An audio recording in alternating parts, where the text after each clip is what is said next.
if you're at a place where your organization has been operating for a while and you have been experiencing some sort of challenge, maybe growth is slowing, maybe actually it could be that growth is booming. This is Blair Durham with Black Wall Street Today, your media hub for all things Black entrepreneurship, politics, news, and events in Hampton Roads and beyond. When I say black, y'all say Wall Street. Black Wall Street. Black Wall Street. When I say black, y'all say Wall Street. Black. Welcome. It's the 98th edition of Black Wall Street Today with Blair Durham. Super excited to share with you all. Today's show is sponsored by Milestone Mental Health Agency as well as Apex Financial Group and the COO team. We are focused today on Best of Black Business. This is our 10th volume. We're really just an initiative to highlight businesses that are adding value to our community.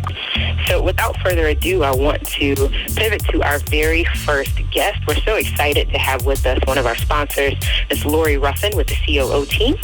She is the CEO and founder, and she is super passionate about helping visionary leaders fulfill their purpose and focus on their passion, utilizing her corporate, national, and international nonprofit experience to help small business owners and nonprofits get the operating systems they need to grow and to expand. Welcome back, Lori. How are you? Hi, Blair. I'm glad to be back. Thanks for having me back on the show. It's always great to have you. You bring such incredible nuggets. And so, wow, who knew that September was going to come this fast? I've been saying that this has been the fastest and slowest year on record. But here we are in the last quarter. So I understand you're going to help us with the September shift today. Is that right? Yes, absolutely. Blair, like many people, I looked up and I was just like, wait a minute, what happened to the summertime? It's gone. Like, right. We have officially had Labor Day. Children are back in school, online. All of that. Yeah. All the things. And so, it's a sobering reality, but then I'm excited about it because it gives us an opportunity to kind of get back into our new routines and establish new routines as we finish out the year. And so, just thinking about the organizations that we've had the pleasure of serving this year, even throughout the COVID-19 crisis, it's been exciting to think about what do we need to be thinking about now. And I, love the idea of this September shift. It's the opportunity for us to utilize this kind of recalibrating time to focus on planning and putting things in place that will help us become more sustainable and more scalable and in position to succeed in 2021. No, I think it's perfect too, and certainly nature supports us in this effort, right? As we witness everything changing, we're certainly reminded that there is some change that needs to take place within our business. So let's talk about how you're helping entities put together a strategy so that they are much better prepared for 2021. Absolutely. Well, so right now we are working with a handful of organizations that are wrapping up their strategic planning processes. And something that's really exciting about them coming to the conclusion of that process is that it puts them on a track to be able to be in position for the rest of the year so they can start 2021 fresh. And so the strategic planning process that they've undergone over the last several months has really looked at, one, helping them clarify their mission, their vision, their values. They needed to do some business modeling work. This particular organization is an affordable housing organization, and they really need to look at their debt servicing versus their capital, and really look at their programming and how they're supporting their clients, and really say, what do we need to do? What do we need to put in place in order to be able to continue to acquire properties, to continue to help our clients be financially ready to inhabit the properties, and what kind of internal infrastructure that we need to strengthen so that we can continue our growth trajectory. And so it's just really exciting that this organization in particular, they've done the work, and early next week they will present this strategic plan to the board for adoption, and we'll have the next steps in place by quarter for the next 2 to 3 years that will help them know this is what we're doing, how, why, and they'll have that clarity so they can hit the ground running. Wow. I think it's huge, particularly that you're able to help business owners come into this. Because we can kind of get stuck in the way that we have been doing things, right? And unless we hear from the COO team to say, well, when was the last time that you looked at your strategy? When was the last time that you kind of evaluated the way that you're doing things? We may not know. And we've seen certainly numbers as high as 60 to 70%, right, in terms of businesses that have gone completely under due to COVID. And I just wonder, man, you've probably helped to save some businesses through this kind of work that you do. Yeah, definitely. And I think part of what happens, particularly within organizations that don't survive and have a really difficult time thriving within changes, is the lack of ability to really stop and take inventory about what's happening.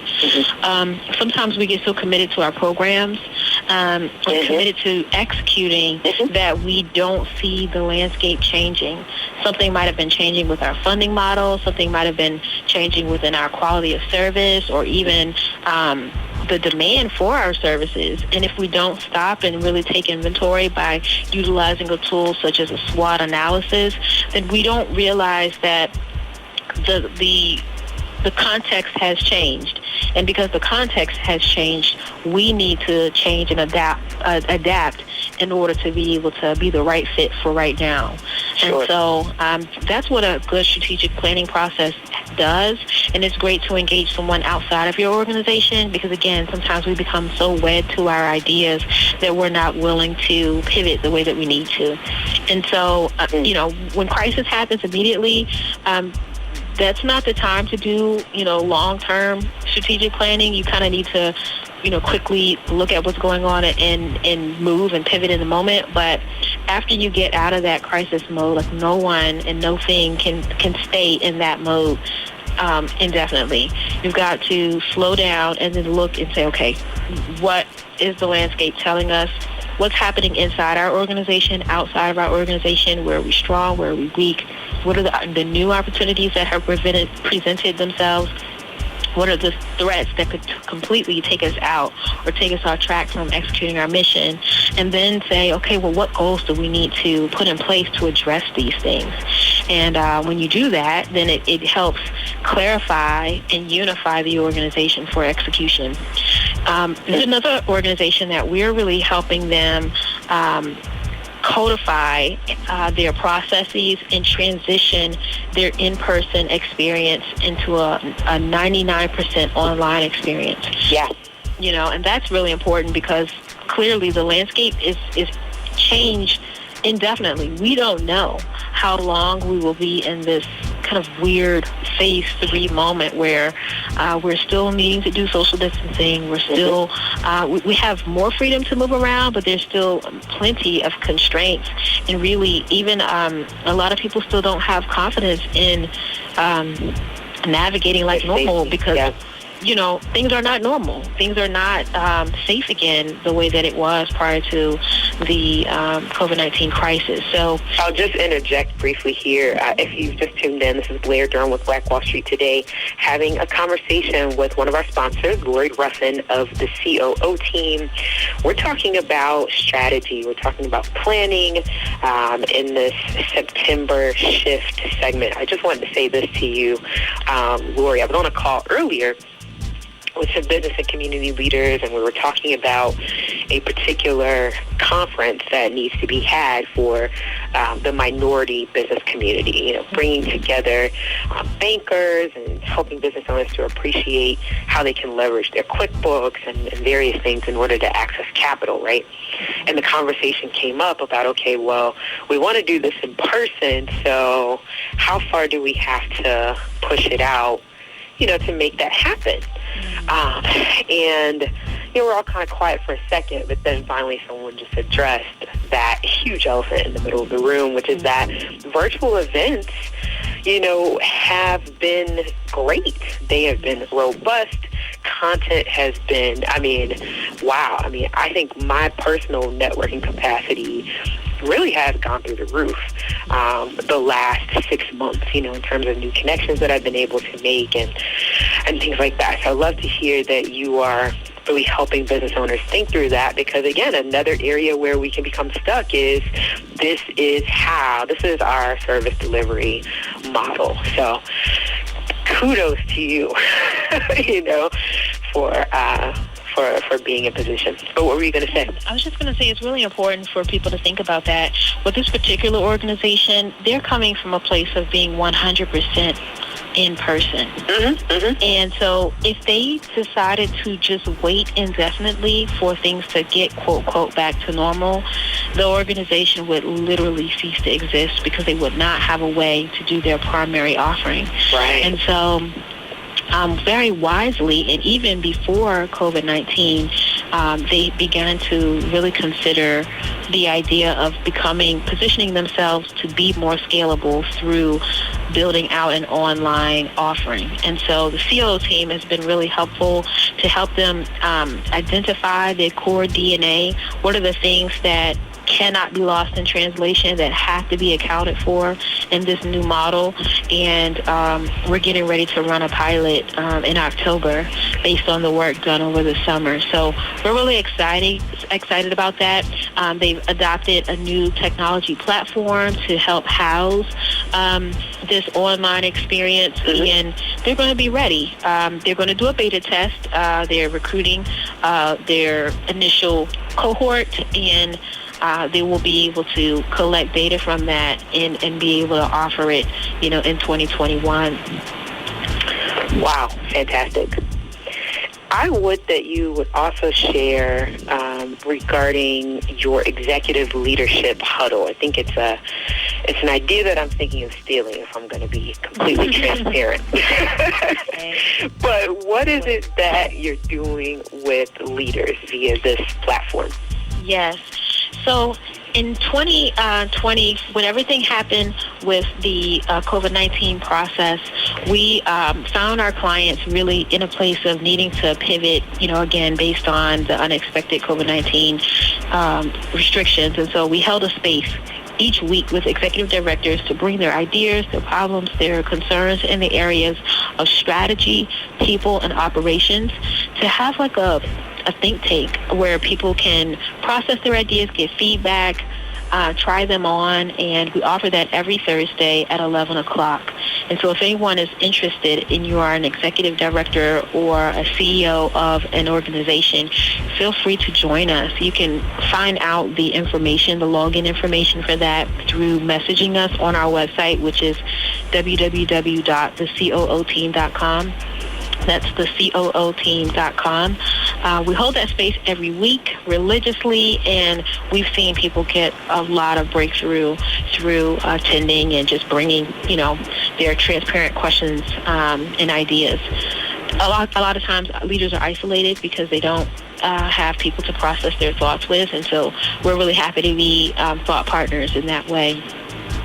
Yeah, huge. Yeah, I was just going to say, the last thing I'll mention is we're in conversations with an organization that is looking to sell their company in 2021.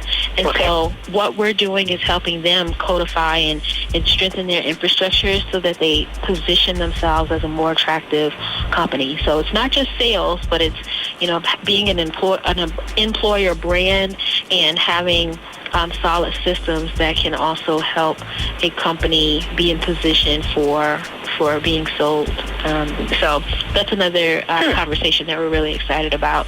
I think all in all, it's about using the next 114 days that we have left this year to invest in your strategy and invest in your system so that you can be ready for 2021. 114 days, that definitely brings things into perspective. Yeah. It gets real when you put numbers to it, right? Yeah. 114. Big number. Small number, but also, I just see, kind of the bite-sized pieces, one day at a time. We can devote energy toward the planning process and ultimately build something significant. So, absolutely. Yeah. What else would you share, Lori? We've got about 3 minutes remaining. I definitely want to reiterate the contact information and make sure folks know how to get in contact with you. Yes, well, I definitely want to just invite any executive directors, any leaders that are thinking, if you're at a place where your organization has been operating for a while and you have been experiencing some sort of challenge, maybe growth is slowing, maybe actually it could be that growth is booming, and you're like, what in the world do we need to do in order to sustain the growth? You may be experiencing challenges or desiring to take advantage of opportunities in the area of your people, particularly in attracting the right people, retaining the right people on your team, growing the team that you have.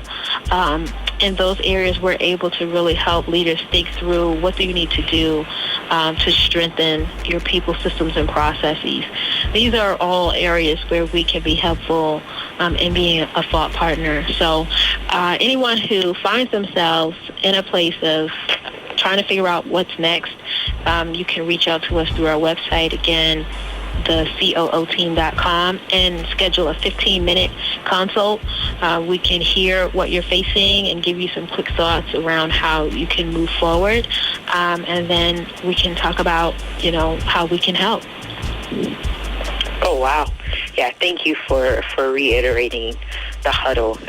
I'm certainly, I'm thrilled. I think I'm going to join it. Lori, it's got to be there for this energy that you've, again, created the space for. And then how else? If I just want to consult with you, do you offer kind of like a complimentary where we sit down and talk about where we are, what we need?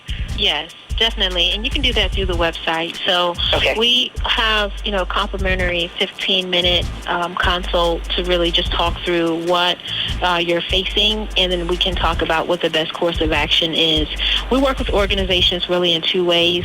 We have group cohorts where we help organizations build out their infrastructure in community. And so each organization develops a independent custom plan for their organization, but get to do it within community. And then we work with organizations one-on-one as well through projects. Okay. All right. Awesome.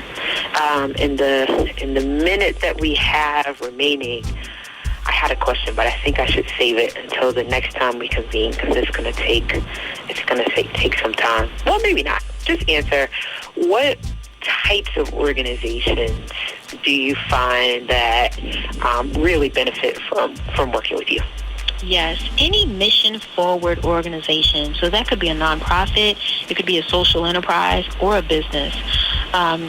We work with organizations as small as having a staff of 3, up to 100. Great. We can help you in that range. Well, awesome, Lori. You have been dynamic as always. That's www.thecooteam.com. Lori, we certainly look forward to having you back on the show. Thanks, Blair. Take care. Excellence is being able to perform at a high level for a long period of time. The next level success is just a step away. Stay tuned. Black Wall Street Today will be right back after a word from our underwriting sponsors. We know you love jazz music, so let's try some jazz music with a little R&B flavor.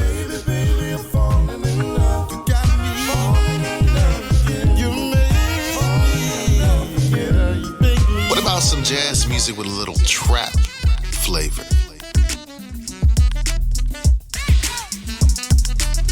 Jazz and Caribbean. Hey, we mix it up. So, online, look for Grandpa Crunk and enjoy the great jazz music. Grandpa Crunk. Jazz music. Phenomenal. Stay with us online at Black Wall Street Today on Facebook and Black Wall Street Today on Instagram, and then follow us on Twitter as well at BWS Today. We look forward to talking again next week. Have a wonderful week. I have said and I will continue to say that the most important priority for the Black community is the Black community, not a particular political party. Phenomenal. Hey, yo, when I say black, you say Wall Street. Black Wall Street. When I say black, you say Wall Street. Black. When I say black, you say Wall Street. Black. When I say black, you say Wall Street.